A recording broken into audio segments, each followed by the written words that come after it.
Am I the a-hole for refusing to give my lottery winnings to my family after they excluded me from a family trip? I, 28F, come from a family of 5. My parents, my 2 siblings 30M, 25F, and me. Growing up, I was always the black sheep. My siblings were the golden children, and while I wasn't outright ignored, I definitely got the short end of the stick. A few months ago, my family planned a big overseas trip. I found out through my sister's Instagram posts, not from them directly. When I asked why I wasn't included, my mom said, "We didn't think you'd want to come, and besides, we're tight on budget." It hurts, but I let it go. Fast forward to a month ago, I bought a lottery ticket on a whim and ended up winning a life-changing amount, over $2 million.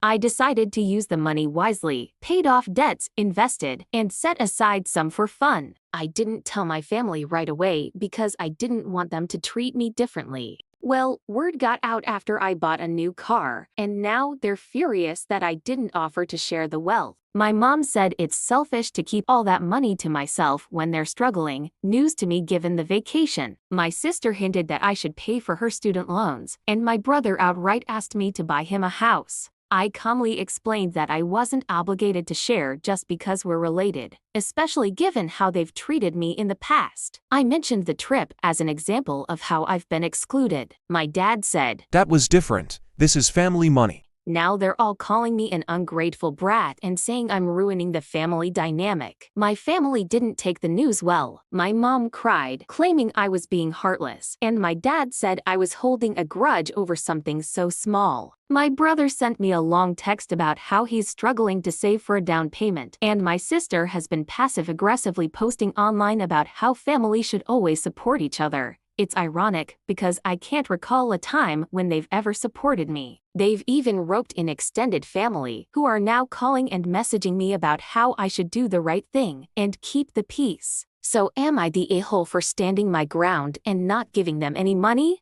Here are the top comments. Not the a-hole. This is not family money, it's your money. I'd suggest cutting them off. They'll probably just keep harassing you for money. They're just here to use you. Your family sounds like real opportunists. They seem less of a family and more of a-holes who want to reap where they did not sow. Not gonna lie, the audacity here is wild. They didn't even bother to invite you on their trip, but now that you're stacking cash, suddenly it's a family reunion? Nah, you're not a walking ATM. You've clearly worked out how to handle your money responsibly, and sharing it with people who've made you feel like the black sheep doesn't exactly scream good vibes. Funny how they're talking about family money now, but when it came to a budget vacation, you were an afterthought. Stand your ground, invest in your peace, and maybe consider a solo trip to wherever they went, except way better. You are not the a-hole here.